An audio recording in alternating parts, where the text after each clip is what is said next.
Jezreel, donde Dios siembra. Nuestro propósito es compartir las verdades de la palabra de Dios, que han demostrado ser vigentes y relevantes para transformar las vidas de todos aquellos que ponen su confianza en Cristo Jesús. Bienvenidos a la prédica de hoy. Muy bien, metámonos en el tema del día de hoy. Voy a mostrarles unas fotos y si quieren me apagan la luz del frente para que se vean más claras, porfa. Gracias, ahí está bien, Heidi. Gracias, sí.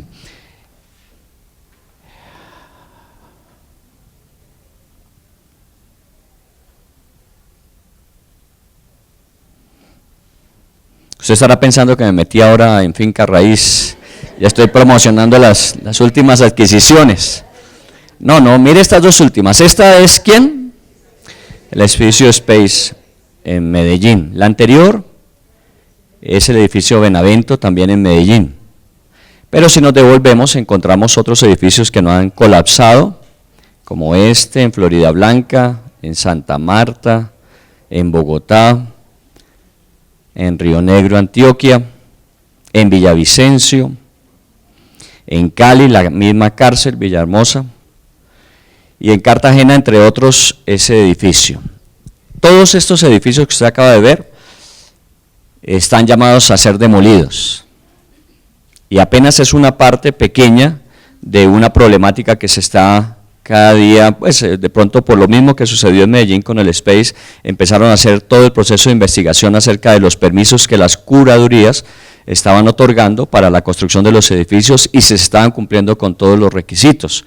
Y se han descubierto que efectivamente hay lo llaman patología estructural. Así que imagínense no solamente la parte física, material de los edificios, lo que eso involucra, sino la cantidad de familias que adquirieron, que invirtieron y que de alguna manera entran en procesos a ver si es posible recuperar parte de esa inversión, porque obviamente un proceso de estos para una constructora genera unos costos que posiblemente lleven algunas de ellas a quiebra. Entonces, ¿es posible recuperar? Esa es una buena pregunta. Bueno, no estamos de pronto involucrados directamente, ninguno de nosotros tiene de pronto un apartamento en estos edificios, pero piense en una familia como la suya, que ha invertido toda su vida en recurso allí y que tenga que ser demolido, y la gran pregunta ya es, ¿ahora qué? ¿Está bien? Si prendemos las luces, gracias por las fotografías.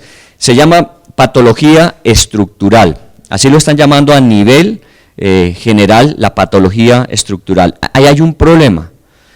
Voy a tomar alguna información que ha sido publicada acerca de esto, y dice que en Bogotá cerca de 2.500 edificaciones están en riesgo de colapsar.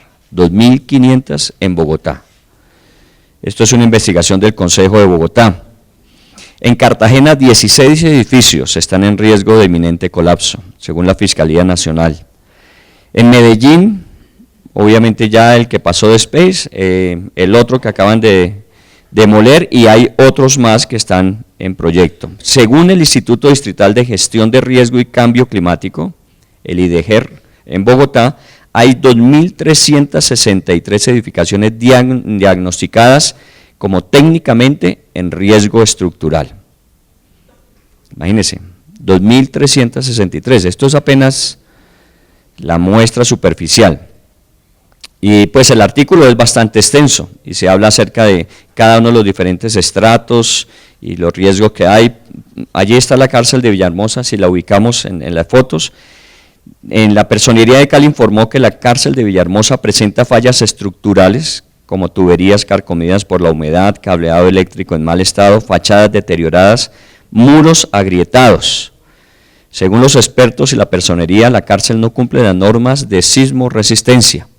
Y el personero de la ciudad en Cali, Hugo Montoya, en diálogo con El País, el periódico El País, afirmó que para solucionar todos los problemas de infraestructura que tiene Villahermosa, habría que demoler y volver a construir la cárcel. El patio 1 de esa cárcel, con capacidad para 300, alberga 1.300 personas. sea, es una problemática, pues como muchas otras que tenemos en el país, que generan obviamente preocupación, pero también nos motiva a pensar que es necesario hacer algo, que no podemos seguir de pronto dejando que las cosas sucedan, pasen, porque aunque no nos toque directamente ahora a nosotros, hay situaciones que si nosotros no hacemos algo en el futuro pueden llegar a afectarnos directamente. Pero siempre piense en otras familias como la suya, que tiene esos altos riesgos, esas grandes dificultades, ¿y qué haríamos? ¿Qué haría si usted estuviese en un lugar de esos? Muy bien, eso no es lo único que está pasando, eso no es el único problema, y no vengo a amargarle la tarde ni la semana entrante. Simplemente es para que nosotros tomemos conciencia de la realidad en el tiempo que vivimos. Todos los tiempos siempre han generado nuevos retos y desafíos, y cada lugar obviamente los propios. Nosotros estamos en Bogotá y tenemos que asumir obviamente las características y las condiciones de la ciudad. Si a usted no le gusta Bogotá, pues obviamente sería lo más ideal irse a vivir a otro lugar. Pero mientras este sea nuestro lugar de vivienda, de trabajo, donde desarrollemos la mayor parte de nuestras actividades, tenemos que asumirla como ella es, pero pensando de qué manera nosotros podemos contribuir a mejorar. Otro debate que se ha presentado ya esta semana, ustedes lo saben, si hay pena de muerte, cadena perpetua, si hay, ¿qué más? Para los abusadores y maltratadores, si se puede químicamente o clínicamente o, ¿cómo llamará? Quirúrgicamente operarles para evitar. Esta es una problemática también grave y muy preocupante. Lo que ha sucedido con la niñez en el país en los últimos tiempos ha sido muy preocupante. La última, la de Guaviare, pues, la salud mental en el país está tremendamente en cuestionamiento.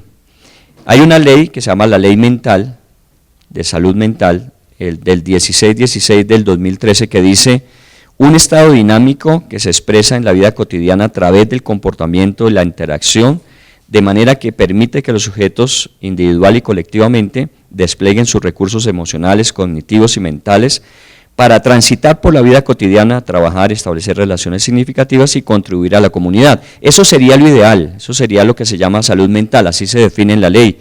La Organización Mundial de la Salud dice: es un estado de bienestar en el cual el individuo es consciente de sus propias capacidades, puede afrontar las tensiones normales de la vida, trabajar de forma productiva y fructífera y es capaz de hacer una contribución a su comunidad.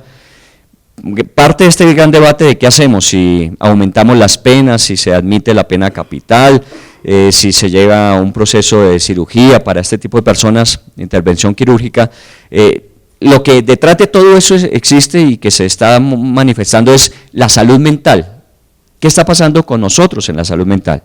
Y puede que nosotros no seamos los que están sindicados en este momento de un maltrato, ni una violación, pero de alguna manera vuelvo a insistir que aunque no sea la relación directa de incidencia de las acciones de otros sobre nosotros, de aquí a mañana puede suceder. ¿Cuántos de nosotros tenemos hijos o ya tenemos nietos? Y ellos están sujetos a esas situaciones sociales en las que estamos. ¿Qué está pasando en el país? La pregunta es: ¿qué está sucediendo con nosotros? Puede que la respuesta más fácil sea: pero eso pasa en todo el mundo. Pues sí. Entonces piense peor aún la condición, porque si solamente fuera aquí, pues vámonos de acá. Pero si es una situación que se está presentando, se está generalizando, ¿a dónde podemos ir que no la encontremos? ¿Y qué estamos haciendo? Porque el problema, ahora que hablaba con Edwin, estaba hace un rato hablando con Edwin, la gente está preocupada del mundo que viene, y la pregunta es: ¿y cómo vivirán mis hijos en el futuro en este mundo que se ve venirse? Pero más bien, como él lo ha planteado, yo aprendo mucho de Edwin en eso, es yo cómo preparo a mis hijos hoy para ese mundo que viene. Porque pues de alguna manera esa es la realidad. Nosotros no podemos sacar a nuestros hijos y mandarlos para Marte, que allá Trump va a poner estación próximamente, para decir ya los sacamos del problema. No, nuestros hijos van a tener que estar allí. ¿Y cómo estamos preparando nosotros las familias para poder hacer una confrontación y generar una solución a esa problemática hacia el futuro? Puede que no cambiemos el mundo, pero nuestro mundo circundante, o sea, aquello que nos rodea, en lo que tenemos un nivel de influencia, ¿cómo lo estamos atendiendo? ¿Qué estamos haciendo con respecto a ello? Por eso hablamos de un enfoque. Es necesario enfocarnos. A veces nosotros estamos trabajando en las consecuencias de la verdadera problemática. Si el problema está en los individuos, que obviamente generan todo este tipo de situaciones sociales que nos amenazan, pues no es solamente solucionar las amenazas sociales, sino trabajar sobre los individuos que la generan. Eso es enfocarse.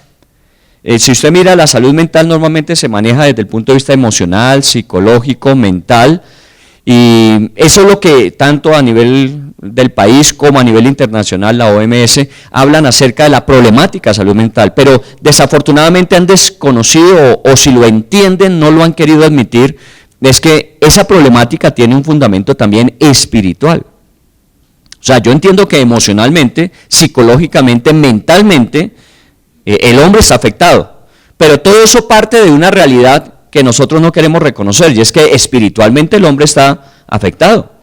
Y esa es la plataforma o base para que todo lo demás o de alguna manera sea capitalizado o de alguna forma al ignorarlo nos esté afectando de la manera que lo estamos haciendo. Por eso es necesario enfocarnos. Tenemos que enfocarnos. Miren la estadística, 4.7% en Colombia sufre de depresión y es el promedio más alto en el mundo. 2 de cada 100 sufren trastorno afectivo bipolar y 20% de esos están terminando en suicidio. 80% han presentado entre 1 y 3 síntomas de depresión en algún momento de su vida. El 25% de este porcentaje son niños y adolescentes. Bogotá, mayor frecuencia de síntomas de trastornos mentales entre los 18 y 48. Ansiedad, depresión, psicosis. Esta es la realidad, este es el mundo. A veces nosotros cuando venimos a la iglesia, se vuelve la iglesia una cápsula donde de alguna manera hacemos una catarsis de emoción y de una experiencia de convivencia y de compañerismo y luego salimos y el mundo sigue como es y se nos acaba la dicha y la felicidad de lo que vivimos en este tiempo. Pero el papel de la iglesia, lo que Dios le encomendó a la iglesia es que sea sal y levadura, luz en medio de la sociedad. O sea, nosotros no podemos salir a que el mundo siga tal como es y nos venimos cada fin de semana 2 horitas a contentarnos, alegrarnos, animarnos y volver a enfrentar lo mismo. Tenemos que hacer que esta problemática cambie. Y pues no es mi intención hacer un debate acerca del papel de la iglesia en el país, pero es fundamental. La convivencia que se vive en las comunidades religiosas, y no estoy hablando específicamente ni de cristianos ni de católicos, sino la convivencia que se genera en los ambientes espirituales, son los que producen los cambios en las estructuras individuales, familiares, que finalmente van a transformar las sociedades. Nuestra visión como Senfol y específicamente en Jerreel, que forma parte de Senfol, es que nosotros estamos formando discípulos, desarrollando líderes, pero para alcanzar naciones.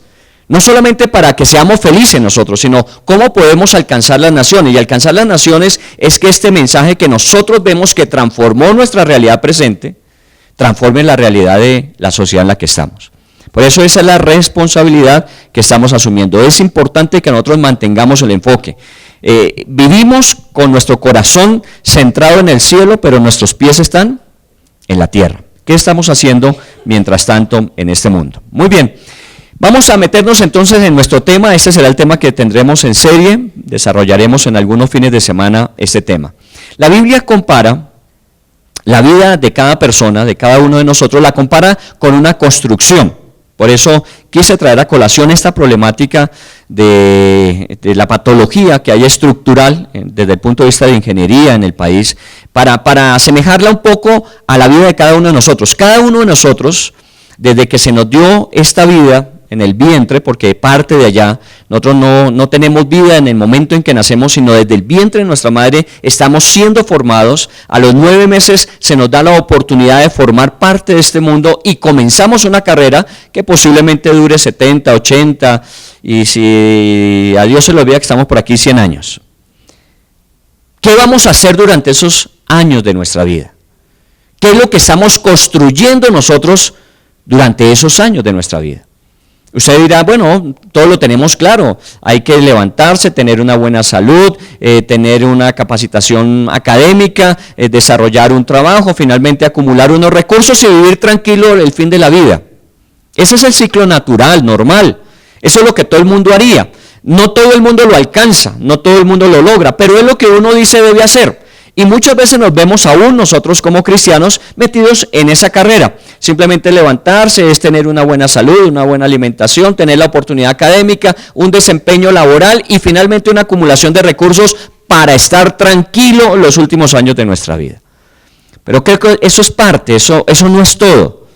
Eso es casi que natural, eso tendría que hacerse todos los días, pero y más allá de eso, ¿qué? ¿Cuál es el sentido o significado?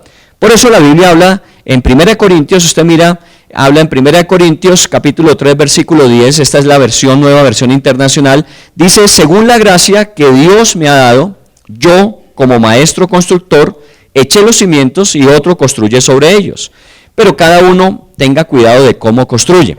Este es un versículo del apóstol Pablo, y creo que Pablo es una de las personas más enfocadas que tenemos en el Nuevo Testamento. Es una persona que tenía la capacidad de poder entender lo que se estaba viviendo y proyectar lo que era necesario tener. Y él habla en este capítulo particular de 1 Corintios 3 y en el versículo 10 específicamente de que de alguna manera él se volvió un experto, según la capacidad o la experiencia que Dios le permitió tener, él se volvió un experto en construir. No es un experto simplemente en acumular, no es solamente un experto en tratar de vivir felicidad, de vivir alegre, es un experto en construir. Lo que uno tiene que hacer en la vida es construir. Construimos relaciones, construimos capitales, construimos instalaciones, siempre estamos en un proceso constructivo, ese nunca termina. A veces la gente piensa que es más o menos a los 40 años cuando uno termina el proceso constructivo de su vida y de ahí en adelante es el ejercicio de lo que logró construir para luego tener un bienestar final. Pero la vida es un constante construirse. Los que llevamos años de casado, estoy cumpliendo en este año ya mis 38 años de casado y todavía estamos construyendo nuestra realidad matrimonial, ¿o no? Nosotros no nos casamos y ya el casarnos hizo todo, no, 37 años invertidos, vamos a cumplir el 38avo y esperamos llegar hasta el final de nuestras vidas construyendo en cada una de las diferentes etapas que el matrimonio tiene en nuestra realidad de pareja. Y así mismo con nuestros hijos, ya nuestros hijos, a Dios gracias, ustedes vieron a Juan que está bien, que ya tiene su familia, que ya tiene sus hijos, nuestros hijos están ya en el proceso de construirse a sí mismos, de construir sus familias, pero hubo un tiempo en que nosotros invertimos nuestros recursos, oportunidades, en nuestros tiempos para ayudarles a ellos en su construcción. Hoy día tenemos que seguir construyendo, ya el hecho de que no tengan mis hijos dependientes directamente no quiere decir que yo ya dejé de construir. Sigo haciéndolo y ustedes me han oído que mis nietos y los hijos de ellos, o sea los bisnietos, si hay oportunidad de llegar a conocerlos, es parte de mi construcción hacia el futuro. Porque es generacional. Yo no trabajo solamente para 25 años o 30 años cuando ellos ya no están dependiendo de mí y ya me olvido. No, yo tengo que pensar en 2 o 3 generaciones adelante para que sean mucho mejor que la generación que yo recibí de mis propios padres. Así que todo es un proceso de construcción. Pablo, de alguna manera, se volvió experto en eso. Él dice, según la gracia que Dios me ha dado. Esto no es simplemente una habilidad o capacidad personal. Yo, y lo reconozco, lo alabo, lo motivo, es que siempre estemos en procesos de construcción y entre esos procesos de aprendizaje. La construcción inicialmente requiere un aprendizaje y tenemos que estar aprendiendo cosas nuevas y renovando el aprendizaje. Y muchas cosas tenemos que dejarlas porque ya no son las que forman parte del siglo XXI y tenemos que asumir. En estos días estaba hablando con alguien que le decía que de pronto la parte de la tecnología teníamos que usarla y me decían, pues es que nosotros ya vivimos en el siglo XX y nosotros el XXI nos quedó grande. ¿Cierto? Ya meternos a la tecnología, bueno, no somos tan expertos como nuestros bebés que ya nacen con el chip incorporado de la tecnología, pero de alguna manera tenemos que avanzar en eso, no nos podemos quedar atrás. Hay ventajas que no podemos desaprovechar y el aprendizaje es para eso. El venir a la iglesia, por ejemplo, Y no solamente para hacer un rito repetitivo, sino para tener una interacción. Cuando yo canto tengo una interacción, cuando yo escucho tengo mi propia interacción, cuando yo llego a conclusiones para qué voy a hacer tengo mi propia interacción de vida hacia el futuro. Todo eso es para construirme mejor, no simplemente para cumplir el requisito de que vine el fin de semana a la iglesia, cualquiera que sea el apellido religioso de esa denominación. Eso no es me estoy construyendo a mí mismo, porque por la gracia de Dios es que construimos nuestras vidas. Usted tiene capacidades y habilidades, pero también graves deficiencias, y hemos cometido por ello graves errores. Y tenemos que aprender a corregirlos. Y si uno no es capaz de confrontarse con ellos y buscar la manera de poderlos corregir, pues obviamente su proceso constructivo va a tener falencias que en el futuro van a tener que ¿qué? Demoler esa construcción. Porque aparentemente, mire todos estos edificios que le acabo de mostrar. Si usted los ve, usted dice, están bien, se ven bien, pero no sabemos internamente su estructura qué capacidad puede resistir.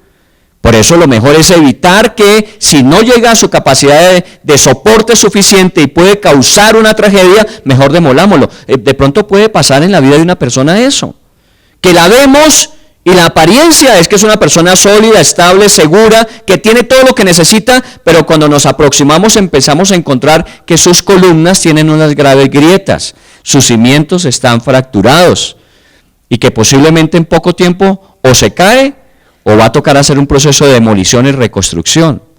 Y eso es lo que Dios comenzó en nosotros, una buena obra. Entonces estamos cada día viviendo este 1 Corintios 3:10. Pero él hace un énfasis allí, como maestro constructor, eché los cimientos, otro construye sobre ellos, pero cada uno mire cómo sobreedifica. Hay algo que vamos a trabajar en esta tarde, que es el fundamento. El fundamento es lo más importante de una construcción, pero sobre el fundamento obviamente se edifica. Estábamos viendo con mi esposa en venir hacia la iglesia de una de las construcciones que estábamos viendo que había comenzado y se había suspendido, ahí en la 125, 26 con 20. Y se había suspendido y pues obviamente uno se pregunta por qué la suspendieron. Puede haber muchas razones, falta de presupuesto, de administración, licencias, tantas cosas. Pero hace unas 3 semanas volvimos a ver que se reactivó y cómo creció de rápido. De pronto todo ese tiempo que estuvo detenida la construcción, buscando de pronto capital o licencias o lo que fuera, se destrabó y empezó la construcción y ya estamos viendo casi que el edificio en su obra negra para pasar a la gris y finalmente los terminados. Se está haciendo algo, se está viendo algo ahí, pero inicialmente hubo un fundamento. ¿Qué tal haber construido ese fundamento y dejar la construcción a medio camino? Los que viven en el Batán, por ahí en la 125, abajo de la autopista, hay un edificio que lleva años que se comenzó y se dejó allí. Se echó un buen fundamento, pero no se construyó sobre él. Uno tiene que echar cimientos, pero para luego construir sobre ello. Y cada uno, miren lo que dice al final, cada uno tiene que ver cómo construye. Bueno, la responsabilidad mía con mis hijos, y alguna vez les hablé de una de mis discusiones con José Luis, mi hijo mayor, una de mis discusiones, un día que le demandé que él tenía que cumplir académicamente, él me respondió diciendo, porque yo le dije, no, una de las apelaciones que uno usa como papá para que los hijos estudien es, yo le estoy pagando el colegio. Y él me dijo, pues esa es su obligación. ¿Sí o no? Sí, mis hijos son normales, tranquilos, ¿qué me preocupan? Mis hijos no se la pasan orando todo el tiempo. También aprendieron a ser respondones. ¿Cierto? Y ese día que él me dijo, pero esa es su obligación, yo me quedé pensando y le dije, sí. La verdad es que sí, esa es mi responsabilidad. Yo asumí esa responsabilidad cuando asumí tener hijos. La suya es estudiar. Yo no he fallado en la mía, pero usted se está en la suya, fallando. ¿Sí o no? Porque él me demandó que mi responsabilidad yo la cumpliera. Yo la estaba cumpliendo, yo lo hice. Yo, sobre el cimiento que había en su vida, yo ayudé a que él construyera. Pero llegó el momento en que hoy José Luis tiene que velar por su propia construcción. Ya con su familia y sus hijos, él tiene que velar por cómo va a construir. Hay un momento en que otros nos pueden ayudar, colaborar, participar pero llega un momento en que usted tiene que hacerse responsable. Una de las cosas que más nos afectan en esto de salud mental es que la gente se victimiza demasiado. Y vive echándole la culpa a otros de lo que está sucediendo en su propia vida. Está bien, puede que su papá le haya abandonado, puede que su hogar se haya divorciado, puede pasar muchas cosas. Pero finalmente el versículo dice, pero cada uno cuide de cómo va a construir, cada uno tiene que hacerse responsable. De pronto a usted no le tocó todas las ventajas que otros han tenido, pero no quiere decir eso que usted esté limitado para hacer su propio proyecto de construcción. Y sobre eso es que tenemos que trabajar. Ahora, ¿qué clase de vida quiere usted de aquí a mañana? Ahora, hablando con Edwin, mirando a su hija, yo conozco a Edwin y le tuve que preguntar, porque yo no me acuerdo siempre, le tuve que preguntar, ¿cuántos años hace que nos conocemos? Y me dijo 21 años, hace 21 años nos conocemos. Con muchos de ustedes tenemos un tiempo similar, hace 21 años. Y hoy su quinto hijo, hay gente que cree, tiene fe, 5 hijos en esta época, es una persona creyente, muy creyente. Yo siempre he admirado a Edwin porque junto con Liliana, su esposa, tiene una capacidad de enfrentar en la vida. Su quinta hija, ¿no? Tiene 8 años. 8 años. Posiblemente si hablamos dentro de un promedio normal de proyección, de construcción de vida, en 15 años su hija tendrá 23, posiblemente ya está o finalizando su carrera profesional o ya la habrá finalizado, ¿cierto? Y la pregunta es, Edwin y Liliana, que se dedicaron a levantar 5 hijos durante esos últimos 21 y 15, 36 años, ¿qué van a hacer? Porque parece que se acabó el trabajo. ¿Sí o no? Porque cuando le acaba uno los hijos, ya uno los saca adelante y uno que dice, se acabó el trabajo. ¿Qué va a hacer? Ahora, pues es muy rico y este tema, créame, que es parte de la dinámica que estamos viviendo nosotros, que estamos a nivel de la iglesia viviendo y que queremos comunicar a otros. ¿Cuál es el enfoque hacia el futuro dentro de 15 años en la vida de la familia Otálora? Y póngase usted en su caso particular. ¿Qué va a pasar en 15 años en su caso particular?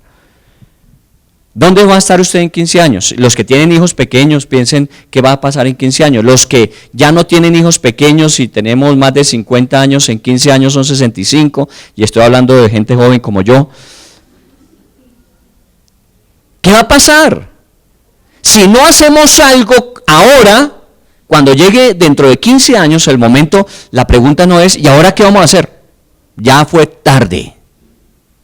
Es ahora. ¿Qué va a hacer usted cuando se jubile? ¿Qué va a hacer usted cuando se pensione? Algunos dicen, no, en este país ya no va a existir eso. Posiblemente que no. Bueno, y piense de esa manera, pensemos lo más negativo posible. No va a soportar la carga prestacional para pensionar en el futuro a las personas cuando lleguen a su edad. Si eso es una amenaza, ¿qué está haciendo usted entonces para tener suficiente para vivir su vejez? Entonces la gente está diciendo, no me voy a poder pensionar. Bueno, eso quiere decir que el gobierno no lo va a sostener. ¿Y acaso el gobierno es la responsabilidad y obligación sostenerle a usted? No, esa es su propia obligación y responsabilidad. Usted tiene que velar por ello. Ahora, si usted ya ve que eso es una amenaza y no va a suceder, pues empieza a hacer algo. Invierta ahora, invierta su recurso, capacidad, invierta su tiempo para que en un tiempo sus inversiones trabajen para usted y usted pueda tener tranquilidad y seguridad. Pero si no se comienza hoy, no se va a terminar nunca. Una pregunta que yo me estoy haciendo y que hago normalmente es, ¿y qué te impide hacer lo que sabes que tienes que hacer? Porque normalmente todos, si nos hacen la pregunta, ¿y usted qué haría? Todos tenemos claro qué haríamos.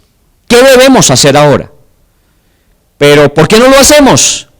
Entonces hay que cambiar la pregunta, hay que reformular. Ya sabes lo que tienes que hacer. Entonces la pregunta es, ¿qué te impide que empieces a hacerlo? Porque a veces son nuestros temores, nuestros miedos, nuestras aprensiones, pensamos que no somos capaces, que no vamos a tener suficiente tiempo. Hay tantas razones, pues empieza a solucionarlas. Porque si usted no se cuestiona, obviamente usted va a dejar que la vida pase por encima de usted. ¿Sabe cuál es uno de los problemas que desafortunadamente en las iglesias hemos generado? Que las iglesias culturalmente hemos hecho gente espectadora.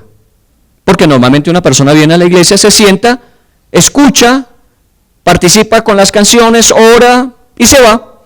¿Pero qué hizo? Fue espectador. Todo lo bueno que oyó de la Biblia para los planes de Dios en su vida, muy bueno, excelente, pero la actitud nuestra sigue siendo que una vez salgamos, seguimos siendo espectadores.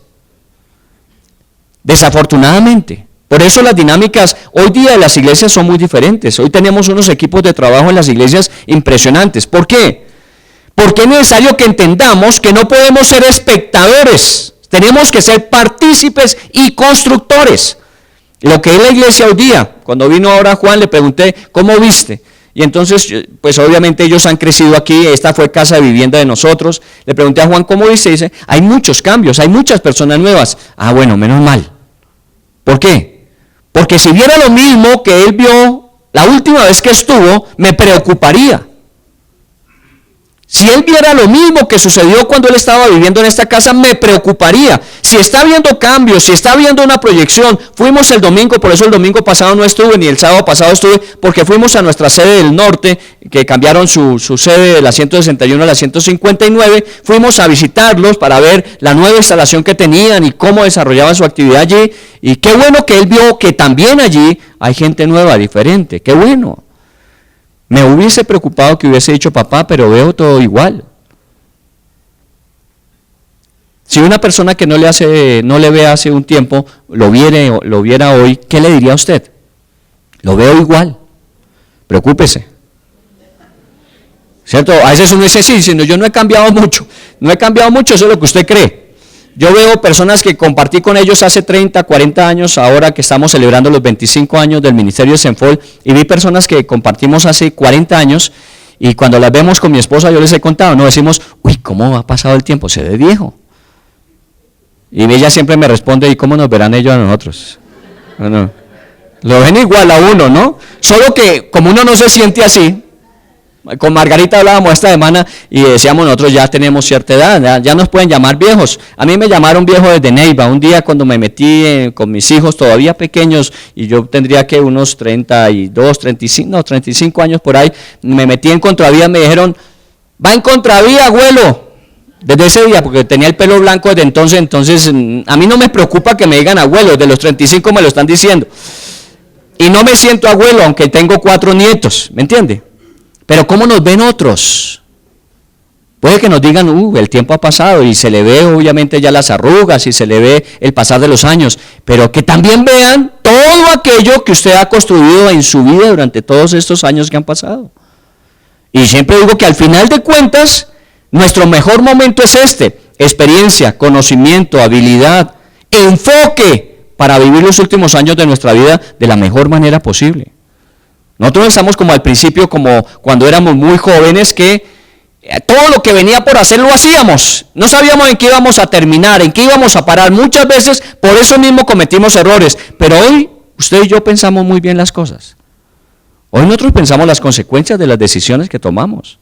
Porque podemos estar echando al traste por todo lo que hemos trabajado por una sola decisión equivocada. Por eso usted considera hoy los negocios que está haciendo, porque usted puede invertir sus recursos y ya no tendrá oportunidad, si los pierde, de volver a generar otra vez todo lo que hizo en 40 años, si le quedan 25. Estoy hablando de una proporción normal, no estoy hablando de que no sea posible, sí, pero proporcionalmente de la forma normal no se podría. Una construcción de un matrimonio, de una vida familiar de muchos años se puede destruir en un solo momento. Su reconocimiento, su reputación, su nombre, por una sola decisión usted la puede arruinar. Entonces todo eso es que hay que pensarlo. Y por eso es necesario que nosotros pensemos qué vamos a hacer, cómo estamos construyendo nuestra vida. Y todavía nos queda mucho por hacer y obviamente nuestra mejor oportunidad. ¿Qué podemos hacer? Lo primero que usted puede hacer con su vida es desperdiciarla. No, uno puede desperdiciar la vida. Televisión, hoy día es uno de los grandes entretenedores de nuestros hijos. Cuando usted quiere calmar a un hijo, ¿qué le prende? La televisión. Y le busca programas infantiles y ahí lo tiene. Si no es que le preste el celular o la tablet, ¿no? Pero normalmente, y los acostumbramos que para calmarse en la vida, para estarse quieto en la vida, hay que sentarse frente al televisor. ¿Cuántas horas pasa usted frente al televisor? Hay una variedad de estadística en eso. Hay algunos que dicen que más o menos uno pasa 9 horas de la semana frente al televisor. Cuando no hay desafío, novela, partido de fútbol, ¿sí o no? Pero revisemos cuántas horas pasamos frente al televisor. ¿Y qué sucede durante ese tiempo? Bueno, algunos dicen, no, es que yo veo programas de interés cultural, histórico. Bueno, muy chévere. ¿Toma nota cuando está viendo los programas? ¿O simplemente esa información que pasó de un oído al otro y salió? Uno tiene que, bueno, si a usted le gusta ese tipo de programas, qué bueno. Y ojalá para activar el cerebro y evitar que nos llegue el Alzheimer, vea programas de temas que usted no conozca. Esa es una de las recomendaciones que nos hacen. Aprenda cosas que usted nunca ha estudiado. Investigue cosas que a usted le parecen absolutamente salidas de contexto. Estúdielas a ver qué puede aprender eso. Pone a su cerebro a pensar, a actuar sobre cosas que obviamente no ha construido conexiones neuronales en ello. Pero mucho del tiempo se la pasa frente al televisor. Desperdicie su vida en placeres. Hoy día es preocupante que los jóvenes dicen, no, yo quiero viajar. ¿Es un placer viajar o no? Bueno, quítele las maletas, las aduanas, los aeropuertos, los viajes largos y es un placer. O sea, que ojalá descubran pronto cómo teletransportarse rápidamente de un lugar a otro y evitarse todo eso y sería el mayor placer del mundo, ¿cierto? Pero, sí es bueno viajar, por eso sus vacaciones empléelas bien. Ahorita Jorgito me contaba que estuvo con su familia en Israel, ¿no? Israel. Bueno, emplee bien su tiempo viajando, pero no crea que la vida es solamente viajar. Qué bueno que puedan viajar. Aquí hay personas que han trabajado 30 años en empresa, que sus empresas se han constituido sólidas, suficientemente sólidas, y se han dedicado con su familia ahora a disfrutar. Hay familias aquí de 5 o 6 miembros que se han ido a Hawái. Yo lo veo solamente en Hawái 5-0. Pero una familia un mes en Hawái, eso necesita mucha plata. Pues sí, trabajaron, invirtieron, ahora sus inversiones trabajan para ellos. Qué bueno. Pero la vida no puede ser todo el día viaje porque entonces ¿cómo construimos el capital para poder hacerlo? Entonces hay que pensar en, la otra forma es gastarla. Usted puede ser una persona responsable en su trabajo, éxito corporativo, por ejemplo. Es una de las formas en que la gente gasta su vida. Usted me dirá, pero no, el éxito. Sí, el éxito es importante. Y la satisfacción del logro es algo que nos ayuda a nosotros a construirnos. Pero cuando el éxito se vuelve la razón de la vida, ya no es lo que Dios pretendía con el éxito. Posición, placer, prestigio, poder. Palabras que de alguna manera se vuelven la parte ambicional del ser humano. Eso es lo que yo ambiciono, eso es lo que yo quiero tener. Cuando lo tiene, la pregunta es, ¿y ahora qué? Entonces, uno puede gastar su vida. ¿Cuántos años usted lleva trabajando? Y yo estoy haciendo este cuestionamiento personal. Ustedes saben que dije, el 2020 va a comenzar un proceso de cambio en mi propia vida. 2020 ya es a 6 meses. Y comienza un proceso de cambio. No quiere decir que yo en el 2020 me voy a retirar de la iglesia, ni me voy a retirar de la vida activa cristiana. No me voy a retirar de eso. Simplemente voy a ubicarme donde creo que puedo hacer un mejor aporte y dándole lugar y espacio a otros que pueden ayudarnos a ir mucho más allá en el momento presente y conforme a los desafíos que tenemos. Pero yo ya comencé ese proceso de yo no quiero gastar mi vida el resto de los años que me quedan haciendo lo mismo. Yo tiemblo cada vez que paso a predicar, y ustedes lo saben, por eso mis pantalones son una talla menor para que no denote. Tiemblo todos los días. Pero el hecho de que haya hecho esto mismo 40 años me da alguna seguridad para hacerlo, alguna tranquilidad al hacerlo. No me confío de mi propia capacidad, no me confío de mi propio conocimiento. A Dios gracias, no tengo ni una mente fotográfica, ni una capacidad de recepción de información permanente, no me toca estar estudiando todo el tiempo, pero lo hago con alguna ventaja. Yo me podía dedicar a esto el resto de mi vida, a pararme cada fin de semana y a hacer una predicación y a reunirme durante la semana con los grupos pequeños y hacer un proceso de edificación mutua y ayudar a la persona que tiene necesidades en consejería. Yo podía dedicarme a eso, pero más bien estaría gastando el resto de mis años, porque pensaría que eso es lo que aprendí a hacer hasta ahora. ¿Qué me falta por aprender?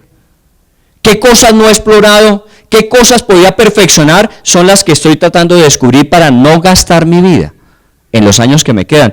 Y yo calculo que si el Señor no viene pronto, quiero decir, Él puede venir mañana, puede venir dentro de 20 o 50 años, yo tengo que pensar, por lo menos en el momento presente hacia el futuro, tengo que pensar en unos 30, 40 años. ¿Qué voy a hacer con ese tiempo de mi vida? Y si usted es más joven que yo, pues obviamente tendrá mucha más oportunidad. Entonces, ¿qué va a hacer con eso? ¿Gastar su vida? Simplemente profesionales como lo que estamos viendo hoy día que están graduando en la universidad para tener un trabajo. O no, ni siquiera para eso, sino para explorar en diferentes trabajos. Hoy día los jóvenes, ¿cómo son? No es como nosotros que decíamos, yo quisiera entrar a una empresa y hacer una carrera. Hoy día la carrera la hacen por fuera de la empresa. Están mirando qué oportunidades hay y van de una a otra, porque esa es la dinámica de nuestra juventud. Pero eso es todo, es la pregunta para los profesionales. Por eso la invitación que les hacen el jueves a los profesionales, que son profesionales solteros, aclaro para que los profesionales ya mayores y casados tenemos otro ambiente, es solteros, a ver si los dejamos en vía de extinción esa clase de solteros. Es para ayudarles a entender que eso no es todo. Claro, hoy día la dinámica es esa, que usted tiene que buscar las oportunidades y usted tiene que desarrollar. Pero ¿sabe qué me dijo en estos días una persona profesional joven? Me dijo, ¿sabe que nosotros ya no estamos buscando simplemente un trabajo, sino más bien algo en que invertir la vida? Por eso estamos explorando a ver. Por eso los trabajos no nos satisfacen. Estamos buscando es algo en que invertir la vida. Descubrir algo en que vale la pena invertir la vida. Yo creo que es una gran ventaja. Pero si no se capitaliza, se vuelve una gran amenaza. Muy bien, la otra forma es invertirla. Usted puede invertir su vida. Hemos hablado de las inversiones. En días pasados recuerda que hablamos de inversiones y decíamos cuáles de ustedes tienen inversiones en la bolsa en Colombia o la bolsa en Nueva York. ¿Cuál de ustedes tiene inversiones? De pronto alguno las tenga. Felicitaciones, cuide. Esté pendiente de lo que está sucediendo en el mercado, tome decisiones a tiempo. Bueno, lo que normalmente se haría, pero es que uno dice, yo no tengo acciones en ninguna bolsa. Sí, usted tiene acciones en la bolsa de la vida. Todo lo que usted hace es una acción. La pregunta es, la acción de hoy, ¿cuánto valdrá mañana? ¿O cuánto le costará mañana? Porque si es una acción equivocada, le puede traer una pérdida. Y no necesariamente económica, de esfuerzo, de inversión en una familia, de inversión en una vida. Inversiones. ¿Cuánto está usted invirtiendo su vida? Miren estas fotos. Victoria Rodríguez Aparicio, 3 de julio. Aquí están los abuelos estrenándose. Felicitaciones a los abuelos, don Jorge, doña Heidi.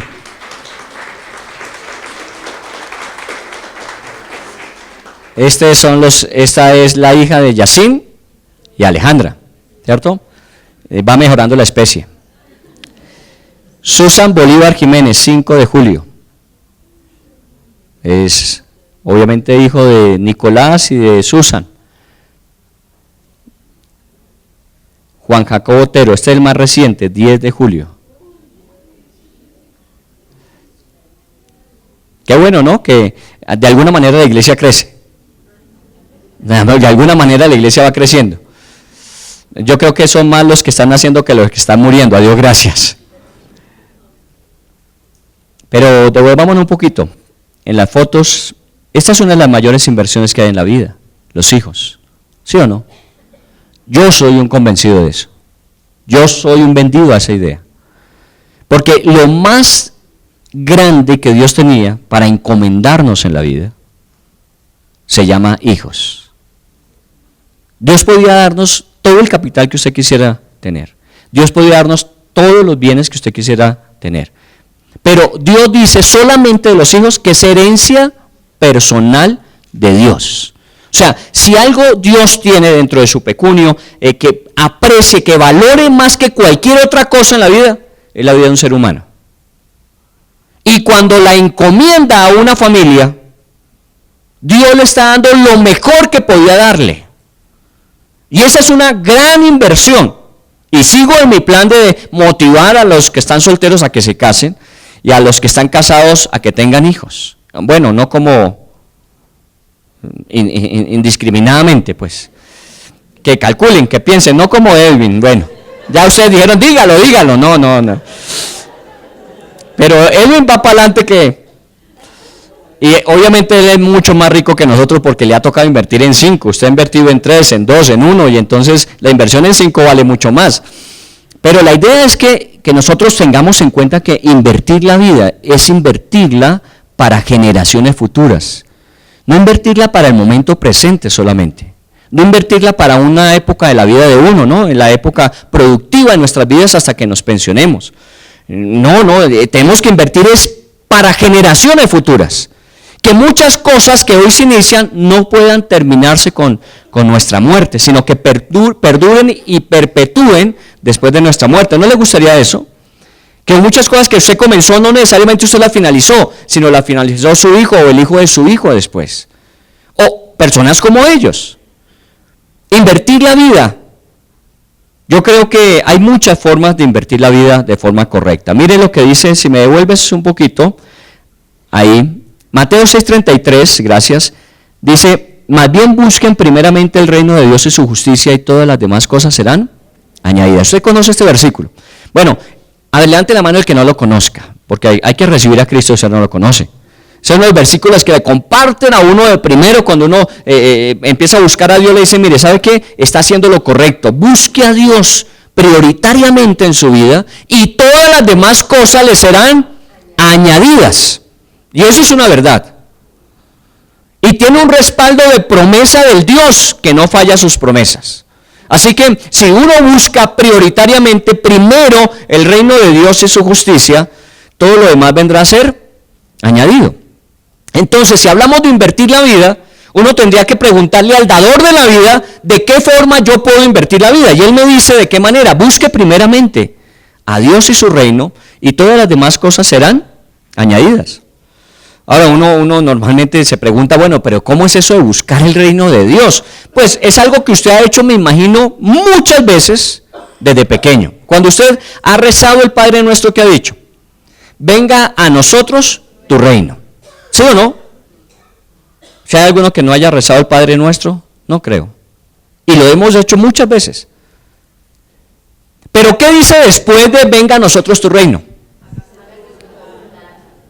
Hágase tu voluntad. ¿Cómo construye uno o cómo ayuda a construir uno el reino de Dios en la tierra? Haciendo la voluntad de Dios. Es así de sencillo. Nosotros a veces pensamos que es que el Señor va a traer un planeta nuevo y lo va a incorporar a la tierra. No, el reino de Dios se desarrolla en la medida en que nosotros obedecemos lo que Dios nos pide que hagamos. Por eso cuando un papá o una mamá deciden vivir de acuerdo a los principios de Dios en su hogar, están construyendo el reino de Dios. ¿En dónde? En su casa. Cuando usted los incorpora a su empresa, cuando usted declara en su empresa que su empresa es una empresa que está para glorificar a Dios, para ayudar a construir el reino de Dios, obviamente usted está haciendo lo que tiene que hacer. Y está haciendo empresa, no le estamos diciendo que tire lo que está haciendo, sino dele razón y propósito a lo que está haciendo. Ricardo, bueno, no está con nosotros hoy, viajó, fue con su familia a vacaciones, y Ricardo está encargado de un proyecto que se llama Empresas Misioneras. Y estamos orando, usted de pronto lo ha oído, yo lo he hablado hace como unos 4 o 5 años. Yo lanzo a veces temas al aire. Y cuando veo que no hay respuesta, los meto en el microondas de oración. Lo dejo ahí, de pronto no es el momento, no es el tiempo. Pero creo que está llegando el momento de constituir empresas misioneras. Eso no quiere decir que las empresas se dediquen a la parte religiosa, no. Tienen que dedicarse a la razón social para la que fueron constituidas. Pero tienen que cumplir una misión. Y no es solamente llenarle su bolsillo de plata. Porque eso es lo que todo el mundo hace, una empresa para hacernos ricos. Y obviamente nosotros hablamos de compartir el beneficio con la sociedad en la que estamos y que el gobierno obliga. Pero eso no es. Es cuál es el propósito con esa actividad que yo desempeño, con un grupo de personas que me ayuda a hacerlo, con un beneficio que trae para la sociedad, cómo estoy ayudando a construir el reino de Dios. Y podemos hacer muchas cosas. Créame, hay muchas oportunidades para actuar. Cuando nosotros hablamos de estas crisis que vivimos en el país, esas no son necesariamente para nosotros problemas, son oportunidades. Nosotros podemos trabajar mucho con la adolescencia, con la niñez, en oportunidades que hemos tenido, cuando nos hemos sentado en mesas de trabajo a nivel social en el país, durante la época del proceso y todo lo demás, Una de las cosas que dijimos es, la iglesia está preparada para ayudar al país a un cambio social que se necesita, porque la iglesia trabaja en lo que es más importante, en la estructura de base. Trabajamos en lo emocional, trabajamos en lo psicológico, trabajamos en lo mental, pero en lo que normalmente la sociedad ha olvidado, estamos trabajando, que es lo espiritual. Yo no estoy dedicándome a ser solamente gente moralista y espiritualista, sino ayudando a que la gente madure en todas las dimensiones de su vida, comenzando con la espiritual, la familiar, la laboral, la económica, la de presupuesto de vida hacia el futuro. Está madurando en todo. Cada día su vida tiene que ser una vida más excelente. Y entre más años pasen, más evidente se tiene que hacer. Pero para eso es necesario partir de la base espiritual. Si yo busco el reino de Dios prioritariamente y empiezo, como dice el Padre Nuestro, a hacer su voluntad como se hace en el cielo en la tierra, obviamente todas las demás cosas vienen por añadidura. Yo trabajo para un jefe que pues es increíble, mi jefe es increíble. Hace mucho tiempo me hubiese despedido, pero no lo ha hecho. ¿O no? Tengo un jefe increíble. Con los errores que cometo en mi vida, con las fallas que aún tengo en mi vida, con las deficiencias que aún manifiesto en mi vida, hace rato me hubiese echado, pero ¿sabe qué? Todavía confía y me da trabajo todos los días. Yo trabajo construyendo el reino de Dios. Esa es mi tarea. Y lo hago desde mi casa, lo hago con mis vecinos, lo hago con mis amigos, lo hago en la iglesia. Tengo que hacerlo a donde quiera que vaya. Esa es mi tarea, esa es la suya. Usted no necesita ser una persona dedicada a tiempo completo en una iglesia para tener una misión. Usted tiene una misión. Alrededor suyo hay una familia, alrededor suyo hay unos vecinos, alrededor suyo hay unos amigos, alrededor suyo hay unos compañeros de trabajo, alrededor suyo hay unos compañeros de estudio. Usted tiene una misión ahí. Y estamos ayudando a eso. Y eso es invertir la vida de uno. Invierta su vida. No solamente úsela, gástela. Y peor, malgástela. No haga eso. Inviértala. ¿Cómo podemos nosotros invertir nuestra vida? Vamos a ver algunas cosas que nos van a ayudar a invertir nuestra vida. ¿Cómo construir nuestra vida? La primera de ellas, creo que por tiempo, no voy a ver sino una. Y dentro de 8 días continuamos. Así que si usted no viene, se la perdió, eso no es mi culpa. Es una forma de poder promover la asistencia la semana entrante. Hacer a Dios el fundamento. En 1 Corintios, cuando leímos el capítulo 3, versículo 10, decía, yo como perito arquitecto, puse el cimiento. Pablo sabía que lo más importante en una construcción era el cimiento, la base, la plataforma sobre la que se va a levantar la edificación. Y si ustedes miran, normalmente lo que más tiempo toma es el estudio de suelos, el análisis de lo que tiene que hacerse, la estructura de cimientos y luego sí comienza a desarrollarse el proyecto de la construcción. A veces uno cuando comienza a ver ese movimiento de tierras en una construcción, uno dice, pero se demora mucho sacando y sacando tierra. Pues claro, es que tienen que invertir suficiente tiempo y mucho más si la construcción que va a hacer es una construcción de alto nivel. Lo primero que uno tiene que hacer es establecer el fundamento. Capítulo 3, versículo 10 dice eso Pablo. Es necesario como perito arquitecto construir el fundamento. Pero él aclaró a qué se refería. El versículo que sigue, el 11, es el que establece esto. Porque nadie puede poner otro fundamento diferente del que ya está puesto. El cual es Jesucristo. Mire, siga haciendo el mejor esfuerzo en su vida, por prepararse, por capacitarse, por entrenarse, por adquirir experiencia, siga haciéndolo, nunca deje de hacerlo. Pero revise si lo que sostiene todo eso que usted está haciendo es el fundamento de su fe en Dios y en su Hijo Jesucristo. Revise bien eso, porque si usted no tiene ese fundamento, todo lo demás que usted tenga siempre es muy móvil. Se puede desplazar en cualquier momento, porque todo en esta vida cambia. Mire, aún la capacidad, uno puede hablar de su capacidad. Una persona que se ha preparado intelectualmente está habilitado para generar unas expectativas futuras muy promisorias. Pero si usted se recibe un golpe en el baño cuando está bañándose, se resbala y recibe un golpe en su cabeza y se le acaba esa capacidad, ¿qué va a hacer de su vida de ahí en adelante?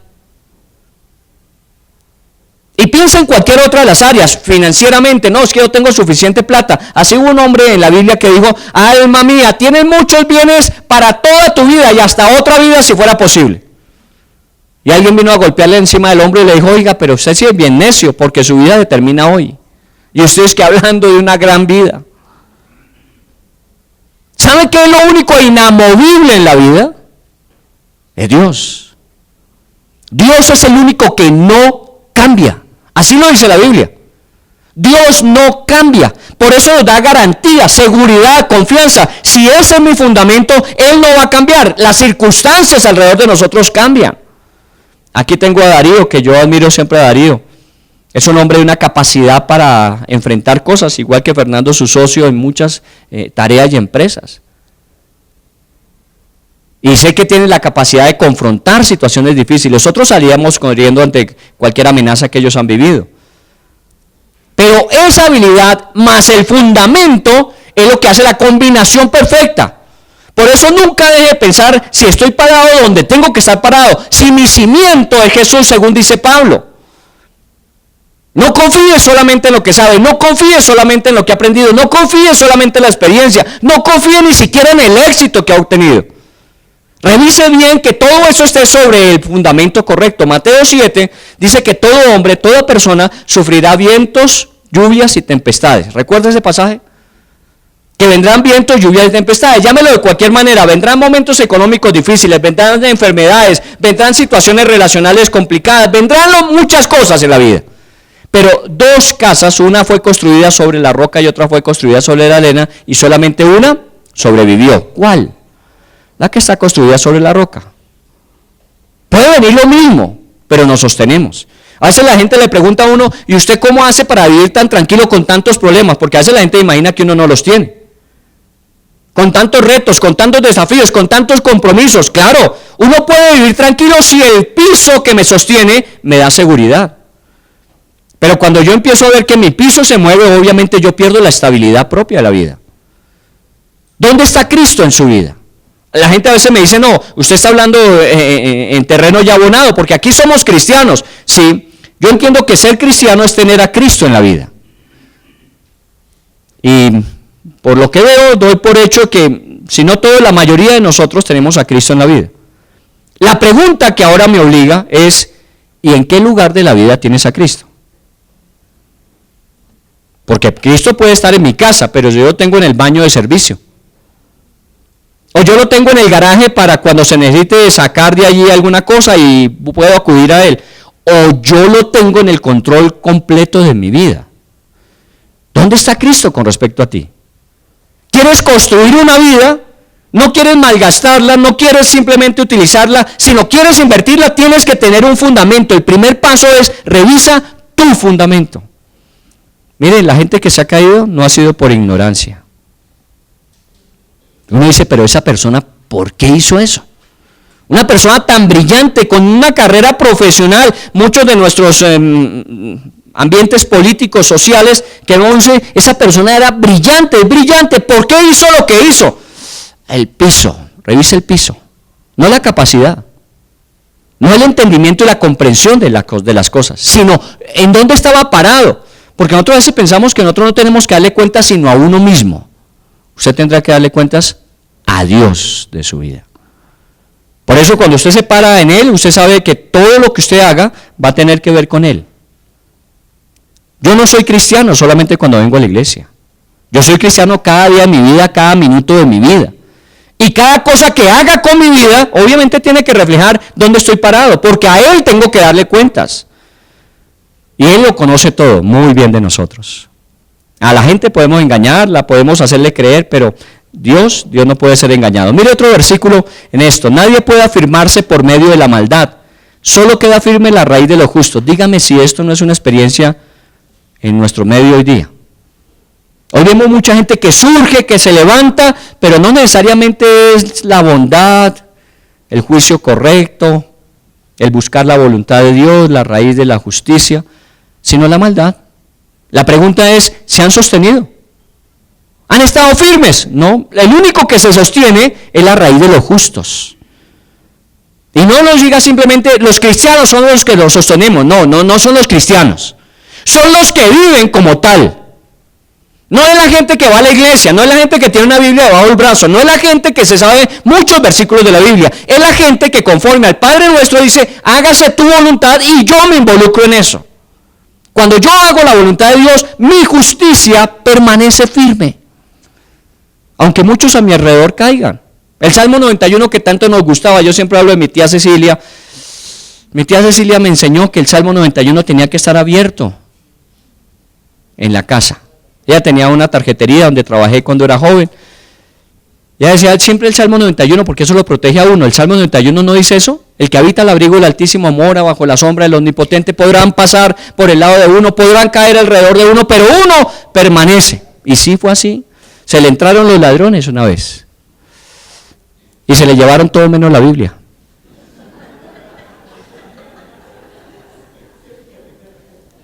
Es que tenerla abierta, eso es lo que significa. Una página amarilla ya del Salmo 91 a toda doblada, los ladrones ni eso se llevaron, pues. Es vivir conforme a eso lo que hace la diferencia. Hablaba con alguien ayer, creo que hablamos, ¿no? Creo que con Tierrita, Tiana hablamos, o con alguna persona, o con Juancho, creo que me reuní ayer. La comprensión y la aplicación, esta mañana, con los profesionales, con los hombres mayores. La comprensión y la aplicación. Los cristianos comprendemos lo que tenemos que hacer, pero no siempre lo aplicamos. El que usted comprenda las cosas no es suficiente. Es que usted viva conforme a lo que comprende. Y revise siempre, uno cuando se sienta en consejería, uno le pregunta, ¿y qué era lo que no debías haber hecho? Y la persona le dice a uno, mire, yo no debía haber hecho esto. Lo sabía. Entonces la pregunta es, ¿y por qué lo hizo? ¿Qué es lo que tiene que hacer ahora? Y entonces le dice, mire, lo que uno tendría que hacer ahora es, ¿y por qué no lo hace? ¿Sí o no? Tenemos comprensión, pero el problema nuestro es la aplicación de eso. Y la vida cristiana se trata de, si usted quiere invertirla, a ir aplicando lo que va aprendiendo. La vida cristiana, la raíz de los justos es la que permanece firme. Miremos otro versículo que tiene que ver con la sabiduría con la que se construye la casa. Sabiduría. ¿Qué es la sabiduría? Bueno, un buen pasaje que usted puede leer o un buen libro que usted puede leer en la Biblia es Proverbios. El libro de Proverbios, de donde sacamos estos versículos, es un libro de sabiduría excelsa. ¿Cuánto tiempo no le tomó a Salomón escribir los Proverbios? Él es el autor de los Proverbios. ¿Y sabe cuántos Proverbios escribió? 5,000. Y nosotros solamente tenemos 31 capítulos de ellos. O sea, ¿cuánta sabiduría, porque fue el hombre más sabio, cuánta sabiduría quedó por ahí enredada? Perdimos una gran capacidad de entender muchas cosas, porque él se dedicó a estudiar botánica, zoología, biología, geografía. Usted lea la Biblia y dice que Salomón se dedicó a estudiar de todas las áreas, y de todas habló, porque Dios le dio sabiduría. Pero tenemos 31 capítulos, y entre esos capítulos habla de la sabiduría que viene ¿de dónde? De Dios. Él habla muy claro, dice, no es la sabiduría del conocimiento humano, sino es la sabiduría que viene de Dios, que si alguno tiene falta de ella, ¿qué dice Santiago? Pídala y Dios le dará abundantemente y sin reproche, y le será dada. Sabiduría de Dios. En la Biblia hay una tribu, la tribu Isaacar. Dice que ellos eran hombres entendidos que conocían los tiempos y sabían lo que tenía que hacerse. Hoy día necesitamos de esa tribu en medio de nosotros. Gente que entienda el momento que vivimos, que sepa qué tiene que hacerse y aconseje a otros para que marchemos en pos de ello. Y es con sabiduría que se construye. No es con necedad, no es con decisiones apresuradas. Pues obviamente parte de nuestro proceso en el discipulado, en el liderazgo, en la consejería es decirle, mire, tienes que tomar decisiones, pero no es apresuradamente. Piensa bien, ora, consulta con el Señor y cuando tengas claro, actúa. Tienes que actuar, tienes que moverte, pero tómate tiempo para preguntarle a Dios si es la dirección correcta, si es la forma adecuada, si es el momento oportuno. Y mire este otro versículo, el temor del Señor es un baluarte seguro que sirve de refugio a los hijos, el temor del Señor. ¿Sabe por qué de alguna manera yo le agradezco a Dios que mi vida, en lo que va hasta ahora, falta todavía un buen trayecto, me siento satisfecho? Es por el resultado de mis hijos. ¿Y sabe por qué? No porque yo haya sido perfecto. ni porque no haya cometido errores. Pregúntenles a ellos, si quieren averiguar de la vida interna de la familia, pregúntenles a ellos. Y con los dos ¿cómo se llama eso? Cancamanes que son, era en defensa propia que yo los disciplinaba.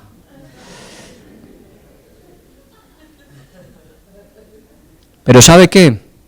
No fue porque nunca me equivoqué, no fue porque nunca fallé, que ellos tienen un referente hacia el futuro que pueden imitar y mejorar, sino porque aún tuvimos la capacidad de reconocer cuando nos equivocamos, cuando fallamos, cuando dijimos lo que no debíamos decir, cuando faltamos a lo que habíamos prometido, cuando de alguna manera actuamos sin tener el concepto completo de las cosas y juzgamos apresuradamente. En ese momento cuando le tuve que decir a mi hijo, ¿sabes qué? Perdóname, tú tenías razón, o perdóname, actué impulsivamente, o perdóname, mi juicio está equivocado. En ese momento es que más valor se añadió a sus vidas. Porque ellos saben que no confío en mí mismo, sino que mi confianza está en el Señor.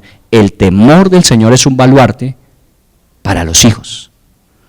Usted puede ser un excelente hombre, una excelente mujer, y sus hijos tendrán en usted el modelo a imitar, muy chévere, pero en cualquier momento usted va a cometer un error, y toda esa gran imagen. Pero si usted tiene la valentía suficiente para decir, mire, yo confío en el Señor, y me ha enseñado el Señor a reconocer mis errores, a pedir perdón a Dios y a quien ofendí por ello, y a volverme a levantar, va a ser la enseñanza más valiosa para sus hijos. Porque el temor del Señor es el que da seguridad, refugio a los hijos en el futuro. Y estamos hablando apenas del primer elemento. ¿Cuál es el primer elemento? Coloque como fundamento a Dios en su vida. De ahí en adelante hay que hacer más cosas y las vamos a ver. Pero el primero, la base de todo es, coloque a Dios como el cimiento de su vida, porque de ahí en adelante usted podrá invertir su vida, construir su vida y ayudar a construir la vida de otros de una manera excelente. Pues como he llevado mucho tiempo al frente de la iglesia, conozco a muchos de ustedes y a los que han llegado recientemente, pues de alguna forma nos estamos familiarizando. Lo que hacemos en esta iglesia es eso, es que mutuamente nos estamos ayudando mientras viene el Señor Jesús a construir nuestras vidas para que sean para nosotros y para otros de gran beneficio. Eso es todo. No todos estamos pretendiendo ser la más grande iglesia, la mejor iglesia, la que tenga mejor alabanza. No. Simplemente es construir mejor nuestras vidas y ayudar a otros en ese proceso. ¿Cuánta oportunidad hay? Toda la que usted quiera. Las crisis del país, las necesidades que sufre el país hoy día son nuestra mejor oportunidad. La gente se ha quedado sin piso, se ha quedado sin qué confiar, en quién confiar, qué esperar del mañana, y nosotros lo tenemos claro. Nosotros vamos seguros sobre eso. Así que les invito a que sigamos construyendo. Estamos enfocándonos hacia lo que necesitamos tener claro para el futuro. ¿Cómo estás invirtiendo? ¿Cómo estás construyendo tu vida? Primer elemento, ten como base y fundamento a Cristo. Dentro de 8 días veremos los otros elementos. Allí donde está le voy a invitar a que cierre sus ojos o incline su cabeza, o si usted quiere colocar en pie, como usted quiera, tenga un momento para orarle a Dios. Le hemos alabado, adorado, es parte de nuestro propósito de esta reunión, adorar a Dios en comunidad. Lo hacemos individualmente todos los días, pero también nos reunimos una vez a la semana para hacerlo juntos.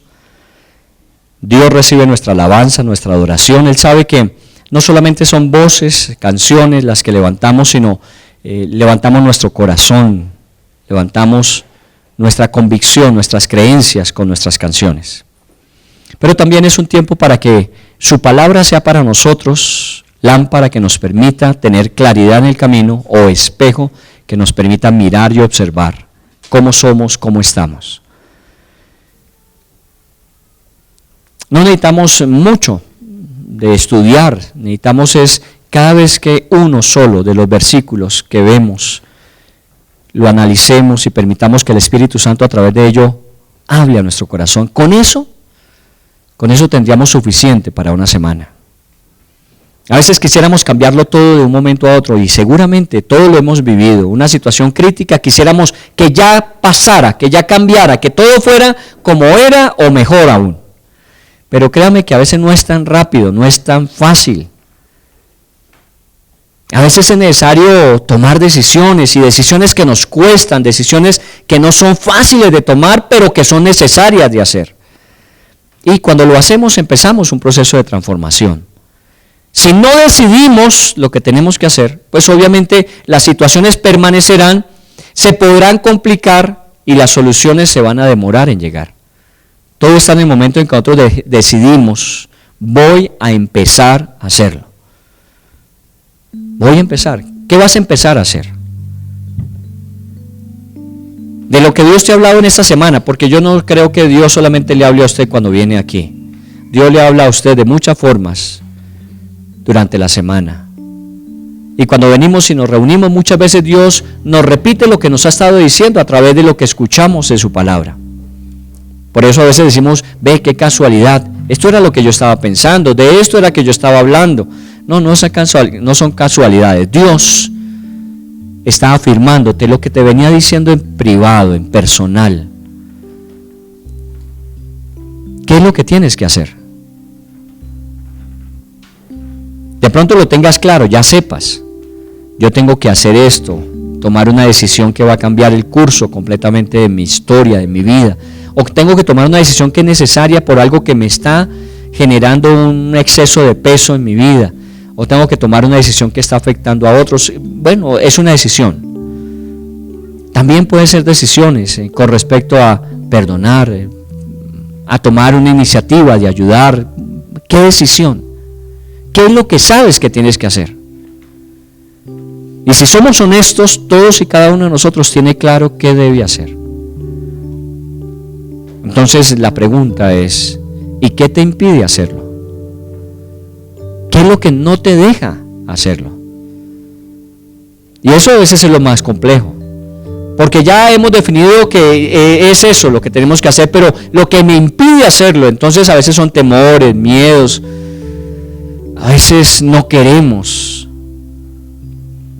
Sabemos que tenemos que hacerlo, pero no queremos. Pero si es lo que tienes que hacer y decides hacerlo, vas a empezar a ver que todo se empieza a desenredar y empieza a fluir. Porque así dice la Biblia. Al que empieza a ordenar su camino, Dios le va mostrando su salvación. Al que ordena su camino. Eso quiere decir que cuando empezamos a hacer las cosas que tenemos que hacer, Dios empieza a ordenar todo de tal manera que vayamos avanzando de forma segura, concreta, eficiente. La vida cristiana no es religión, no se le olvide eso, no es asistencia regular a un rito. La vida cristiana es una experiencia de vida todos los días, cada minuto de cada día. Y en ese relacionarme con Dios y que Él me hable, yo le hablo, cuando oro, cuando Él me dice, cuando yo entiendo, cuando yo decido, cuando Él me respalda, es que se construye la vida que hasta aquí hemos vivido y lo que resta de ella. Viéndoles, podemos unirnos en una acción de gracias a Dios por todo lo que ha hecho con nosotros. Una de las satisfacciones más grandes que tenemos no es cuando nos reunimos a orar por una necesidad, sino cuando nos reunimos a agradecer a Dios que ha suplido todas las necesidades. Y creo que es un buen momento para que usted agradezca todo lo que Dios le ha dado. Y somos un grupo de personas muy privilegiadas. No porque seamos millonarios o tengamos todo lo que queremos o hayamos hecho todo lo que hemos anhelado en la vida, no por eso, sino porque nos sentimos muy contentos cada día de lo que cada día estamos alcanzando, logrando, de lo que cada día estamos trabajando. Nos sentimos muy contentos por eso. Y sabemos que obviamente la diligencia y el esfuerzo traerán resultados que a mediano y a largo plazo veremos, pero por ahora, antes de verlos, nos sentimos muy contentos porque estamos haciendo lo que estamos haciendo. Era lo que debíamos y lo estamos haciendo. Y yo doy gracias a Dios por su vida, como por la mía, por mi familia, por su familia. Y le pido a Dios que esa riqueza que nos ha entregado, esa herencia hermosa de la que veíamos al menos 3 de los últimos de nuestros hijos que han nacido, podamos decirle: Señor, gracias. Yo a veces me enredo pensando en lo que no tengo o pensando en las dificultades con lo que tengo y me olvido de agradecer que soy una persona privilegiada. Los que estamos casados, ni somos perfectos para la otra persona, ni la otra persona es perfecta para nosotros. Somos personas en proceso, y proceso constructivo y constante y permanente, y nos alegramos con los cambios que vemos, y todavía oramos por los necesarios por hacerse. Pero no estamos peleando y desilusionándonos diciendo, no, esto como que no funciona. No funciona. ¿Quién dijo eso? Si yo quiero que funcione, Dios me va a ayudar para que funcione. Si yo quiero echarlo al traste y renunciar y abandonar y desistir, pues puedo hacerlo. Dios me da la libertad, voluntad, libre albedrío para hacerlo. Pero yo confío y creo en el Señor que nada de lo que me ha entregado es para hacerme mal o daño, sino que Él consideraba que era lo mejor que Él tenía para mí y que me ayudaba a mí. Y los que son solteros, en sus hogares, sus familias, sus amigos, y aún la preparación que en este tiempo Dios tiene en sus vidas, para que si en sus planes está compartir su vida con alguien, sea una experiencia de mutuo crecimiento, de beneficio mutuo. Y oramos por eso. Señor, permite que nuestros jóvenes solteros, hombres, mujeres, se encuentren la persona que tú has preparado también para ellos, y prepárales a ellos para esa persona. Y que podamos ver familias, Señor, que se consolidan bajo los parámetros de obediencia a ti, fundamento en Cristo. Y seguramente tendremos modelos de hogar exitosos en una sociedad que los necesita ver. Para nuestros jóvenes, los que están arriba reunidos, nuestros jóvenes, nuestros niños. Sí, yo quisiera ver el mundo cambiado, pero pues mi lugar de influencia son esos que están allá arriba y los que están niños en el arca. De pronto son sus hijos, ya mis hijos no están allí, de pronto son sus hijos, pero pienso en ellos como si fueran mis propios hijos y quisiera para ellos lo que yo anhelaría para mis propios hijos.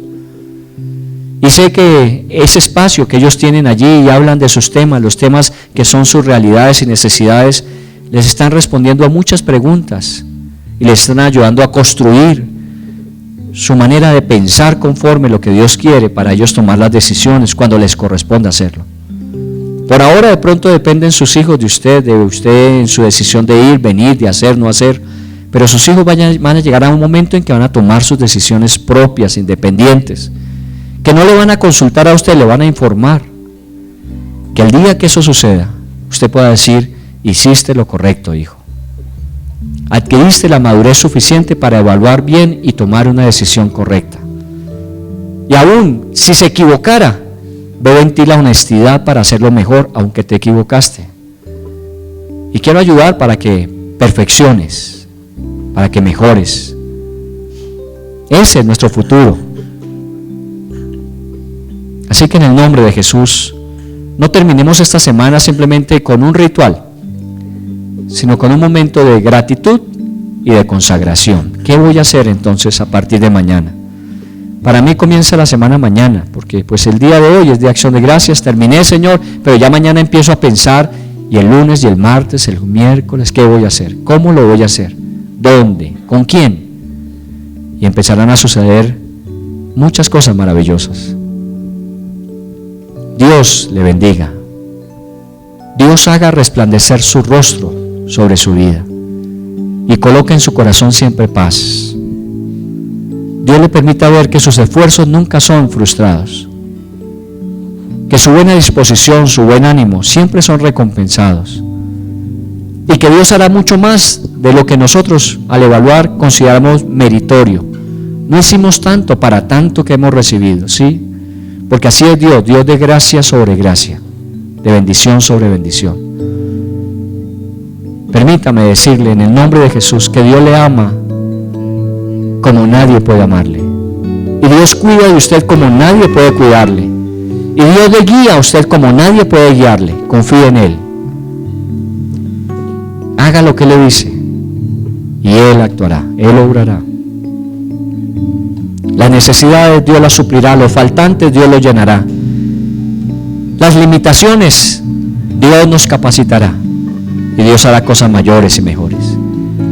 Señor, gracias te doy por este fin de semana. Gracias te doy por estar en este lugar, por tener la oportunidad de compartir este tiempo con estas personas que están en este lugar. Te pido en el nombre de Jesús que nos permitas durante la semana, en nuestros grupos pequeños, en nuestros tiempos de edificación, en nuestros tiempos de consejería, poder llevar a la práctica lo que en este momento en nuestro corazón tú nos estás trabajando, tratando, nos estás formando, Señor. Poderlo concretar para poder crecer.